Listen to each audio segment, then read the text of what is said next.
ते लोक येतात त्यांच्यामध्ये. दादा जय भीम. जय भीम जय भीम. कुठून आला? मी हिंगणघाटवरून आलो.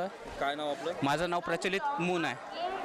प्रचलित मून. दरवर्षी येत आहे? दरवर्षी काय वाटतं इथं आल्यावर? इथं आल्यावर मन प्रसन्न वाटतं आणि सगळ्यांनी माझी अशी विनंती आहे की सगळ्यांनी इथे एकदा तरी जरूर यावं. आणि इथचे जे जवळपासचे लोक आहे आपल्या एरियातले, त्यांनी तर या दिवशी म्हणा किंवा एकदा तरी वर्षातून एकदा तरी कमीत कमी इथे यायलाच पाहिजे. दूरचे लोक तर येतातच, पण आपण जवळचेच जात नाही. त्याच्यामुळं माझी सगळ्यांना विनंती आहे की यांनी इथं यायचं आणि ह्या सगळ्या यांचा आस्वाद घ्यायचा. म्हणजे इथं येऊन असं वाटते मनाला शांतीपूर्ण भेटते. बाबासाहेबांनी आज धम्मचक्र प्रवर्तन दिन आपण मनवतो. बाबासाहेबांनी नेमकं आजच्या दिवशी काय केलं होतं आणि कशासाठी हा दिवस निवडला होता?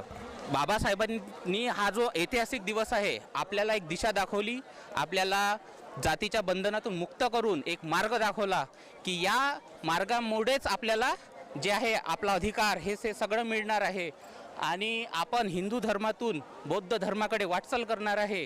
बौद्ध धर्म त्यांनी सगळा अभ्यास करून हा धर्म चूज केला आहे. एवढा महामानव जर असा अभ्यास करून जर आपल्याला दिशा दाखवत आहे, नक्कीच या धर्मामध्ये काहीतरी असेलच. त्याच्यामुळं आपण सगळे हे आहोत की आपण या धर्मामध्ये कन्वर्ट झालेलो आहोत. दादा, आता जसं तुम्ही म्हटला की बाबासाहेबांनी हिंदू धर्म त्यागून आपल्याला बौद्ध धर्माकडे आणलं. बौद्ध धर्मात काहीतरी आहे. आता सध्याचं जे वातावरण पाहिलं तर हिंदू राष्ट्र घोषित करण्याकडे कल चाललाय. यार सेंसे, मैं इतने लोगों को फॉलो करता हूँ, I don't have any followers. बड़े रहस्य की बात है. हो, नाही, हे आपली खरंच दुर्भाग्यपूर्ण गोष्ट आहे की आपण काही स्वार्थी नेते मंडळींकडे आपण जास्त लक्ष देत आहोत आणि आपला मूळ मुद्दा त्याच्यापासून आपण वंचित राहत आहोत. नाही, सगळ्यांना माझी विनंती आहे की आपण जाणा की आपल्यासाठी काय योग्य आहे काय अयोग्य आहे. योग्य जो दिशा दाखवत आहे त्यांच्याचकडे जायचं. असं नाही की तो आपल्या धर्माचा आहे म्हणून आपण तिथे जायचं किंवा त्यांचंच फॉलो करायचं नाही. बुद्धांनी पण तेच सांगितलं आहे, तुम्ही स्वतः समजून घ्या, तुम्हाला जे योग्य वाटते तेच करा. असं काही नाही, म्हणजे मेंढरासारखे कोणाच्या मागे जाऊ नका. आणि राहिला प्रश्न हे जे तुम्ही म्हटलं आता हिंदू राष्ट्र काय ते जे म्हटलात, त्याच्यामुळे हे सध्या खूप जास्त प्रमाणात होत आहे आणि हे खूप देशाचं दुर्भाग्य आहे. आता तुम्ही पाहताय की आपण मोठे कुंभमेळे असेल, राम मंदिर असेल, अनेक ठिकाणी जे लोक आहेत ते मोठ्या प्रमाणात निधी दिला गेला आहे. मोठ्या प्रमाणात त्याचा विकास करण्याची गोष्ट झाली. दीक्षाभूमी जे आहे आपल्या आहे त्या प्रेमायसेसमध्ये दीक्षाभूमी आपण पाहतो, इथे मात्र निधीची कमी प्रमाणात दिला जातो किंवा कधी कधी दिलाही जात नाही. बरोबर. आणि ह्या ठिकाणी विकासाकडे दुर्लक्ष होतंय. तुम्हाला काय वाटतं की हे दीक्षाभूमीचं जे प्रांगण आहे, आज आपल्याला हे येणारे जे लोक आहेत ही जागा देखील कमी पडते. लाखो लोक म्हणजे पूर्ण भारतातून लोक या ठिकाणी येतात. बरोबर. तर कशा पद्धतीने तुम्हाला असं वाटतं की या दीक्षाभूमीकडे पाहायला पाहिजे? नाही, बघा, हे आपला ऐतिहासिक वारसा आहे. आपण ज्या ठिकाणी आता उभे आहोत तिथे डॉक्टर बाबासाहेब आंबेडकर उभे होते. ठीक आहे, त्याच्यामुळे याचं संरक्षण आणि संवर्धन हे आपलं कर्तव्य आहे. ठीक आहे, आपल्यासोबत थोडा याच्यामध्ये डिस्क्रिमिनेशन होत आहे. इकडे थोडा पैसा जास्त, इकडे कमी, पण आपली गैरसोय होत आहे. पण आता सध्या थोडं इथे काम वगैरे चालू आहे, तर मला असं वाटते भविष्यामध्ये जे काही आहे थोडं व्यवस्थित होईल. आणि बाबासाहेबाचे जे अनुयायी आहेत ते धम्मदान करायला कधी मागे पुढे पाहत नाही. त्याच्यामुळे कुणी नाही दिलं तरी आपण स्वबळावर आणि धम्मदान करून आपण एक चांगली आपल्या लोकांना सुविधा प्रदान करू शकतो. सध्याची जी राजकीय स्थिती आहे, तुम्हाला काय वाटतं सत्ता परिवर्तन व्हायला हवं की नाही व्हायला हवं? बिलकुल सत्ता परिवर्तन हे व्हायलाच हवं. आणि मी असं हे म्हणेल, सगळ्यांना आव्हान करेल की कसं एकाच व्यक्तीला आपण सत्तेत बसवलं तर थोडं दुसऱ्यांना पण चान्स दिला तर आपल्या देशाच्या हितासाठी ते खूप चांगलं आहे. त्याच्यामुळं सत्ता परिवर्तन व्हायलाच हवे आणि सगळ्यांना चान्स मिळाला पाहिजे. असं नाही का तुम्हीच लोक हमेशा सत्तामध्ये राहील. हे आपल्या आंबेडकरी जनतेने ठरवून दिलं पाहिजे की यावेळेस आपल्याला सत्ता परिवर्तन करायचं आहे आणि हा एक चांगला मौका आहे यावेळेस की आपण सत्ता परिवर्तन करू शकतो. तुमचं शिक्षण काय झालं दादा? सर, माझं शिक्षण आहे BE-IT.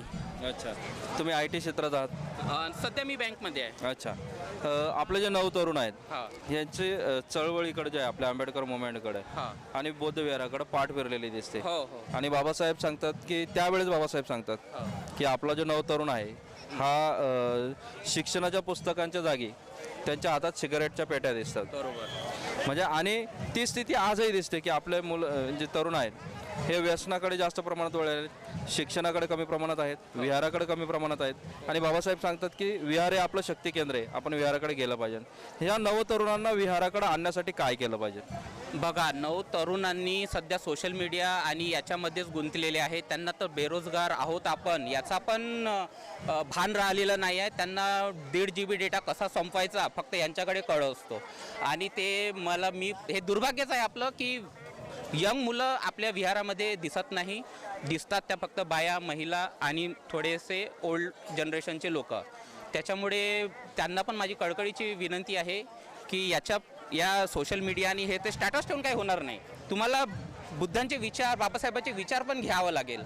मी फक्त जय भीम करून राहण्यात काही अर्थ नाही. ते जे विचार आहेत तेच तुम्हाला प्रेरणादायी आहे आणि तेच पुढे नेणार आहे.